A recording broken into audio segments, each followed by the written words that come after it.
दिनांक 25/8/2024च्या रात्री एक मेडिकल स्टोअर मध्ये चोरी झाली होती। त्यामध्ये मालक श्री निलेश शिंदे आणि आप्पासाहेब शिंदे यांचं ते मेडिकल स्टोअर होतं आणि सध्याच्या medical store Lakshmi medical and general स्टोअर्समध्ये शटर उचकटून चोरी झाली होती। त्यामध्ये 10,500 रुपयाच्या कॅश आणि काही मेडिसिन्स चोरी केले होते।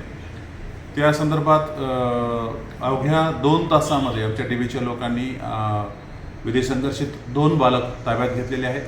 त्यांच्याकडनं कॅश आणि मेडिसिन्स जे आहेत ते जप्त करण्यात आलेले आहेत आणि दोन्हीही विधी संघर्षित बालकांना माननीय न्यायालयासमोर हजर करण्यात आलेले आहे आणि सध्या ते त्या आदेशाप्रमाणे बाल याच्यात आहेत।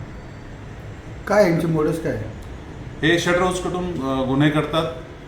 त्यापैकी एक जण जो आहे तो पहिल्यांदाच आलेला दिसून येतो, तर दुसरा जो विधी संघर्षित बालक आहे त्याने हे 2 ते 3 वेळा केलेलं आहे आणि त्या प्रकरणात गुन्हे दाखल असतील तर त्याच्यामध्ये पोलीस स्टेशनला कळवण्यात येत आहे।